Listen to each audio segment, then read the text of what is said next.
बिस्मिल्लाहिर्रहमानिर्रहीम। मैं हूं अकबर गिलानी।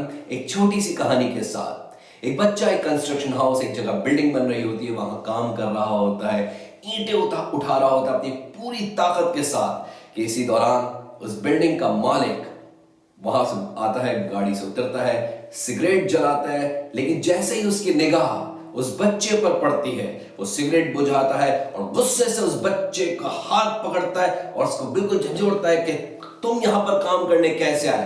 किसने यहां पर बच्चे को काम करने की इजाजत दी? इतना छोटा बच्चा, मैंने कभी नहीं कहा कि यहां पे काम करे।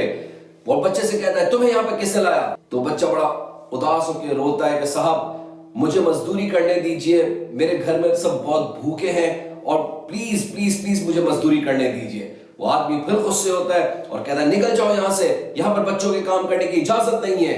वो कहता है साहब मुझे प्लीज मजदूरी करने दें। वो कहता है तुम्हें यहां पर किसने रखा? तुम्हारे बाप ने? बोलता नहीं साहब, ना मेरे बाप ने ना मेरी माँ ने। मेरा बाप तो यहां पर काम करता था, मजदूरी करता था, मगर उसकी टांगे टूट गई जिसकी वजह से वो घर में बैठा है। ये सुनते ही वो बिल्डर थोड़ा काम हो जाता है और बच्चे से कहता है कि क्या तुम्हें पढ़ाई पसंद नहीं? क्या तुम स्कूल नहीं जाते? वो बच्चा मासूमियत से कहता है कि सर मैं स्कूल जाता हूं, मैं TCF स्कूल में जाता हूं, जहां पर मुझे रोजाना कुछ ना कुछ खाने को भी मिल जाता है, मगर मैं तो शायद अपना पेट भर लूं, मगर मेरे पूरे घर वाले सब भूखे सोएंगे। तो इसीलिए मैं आज मजदूरी करने आया हूं कि मेरी मजदूरी में जब घर ले जाऊं तो मेरे घर वाले भूखे ना सोए।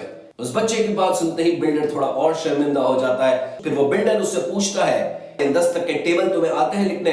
वो कहता है यस सर, मुझे क्यों नहीं आते। वो अपने असिस्टेंट से अपना एक पेपर मंगवाता है, एक पेन मंगवाता है और बच्चे से कहता है तुम 1 से लेकर 10 तक का टेबल लिखो। वो बच्चा 10 से 15 मिनट के अंदर 1 से लेकर 10 तक का बिल्कुल ठीक ठीक टेबल लिख लेता है। वो बिल्डर बड़ा खुश होता है और अपने असिस्टेंट से कहता है कि सुनो, इसको 10 दिन की तनख्वाह दी जाए। वो बच्चा बड़ा हाथ जोड़ के कहता है सर सर मुझे मजदूरी करनी है, मुझे मजदूरी ले जाऊंगा अपने घर। वो बिल्डर कहता है चुप, सुनो, मजदूर हमेशा मजदूरी ले जाता है, मगर एक तालिब इल्म वो तनख्वाह ले जाता है, और तुम मजदूरी नहीं, तुम एक तालिब इल्म हो, तुम तनख्वाह ले जाओगे।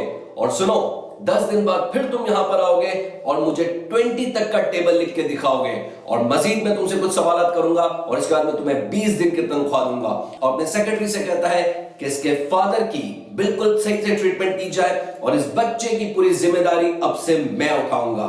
जब वो वापस जा रहा होता है तो अपनी ही बचपन के बारे में सोचता है कि मैं भी कितना गरीब था और आज मैं इतना बड़ा बन चुका हूं, सिर्फ और सिर्फ तालीम के बेस पर। इस छोटी सी कहानी से हमें सबक मिलता है कि हम कोई बहुत बड़ा TCF टाइप का कोई स्कूल तो नहीं खोल सकते, मगर अपने अपने तौर पर अगर किसी एक गरीब बच्चे की अगर हम तालीम का खर्चा उठा लें तो इस तालीम से ना सिर्फ उसका घर आबाद होगा, ना सिर्फ हमारा शहर आबाद होगा, बल्कि हमारा मुल्क बेतहाशा तरक्की कर लेगा।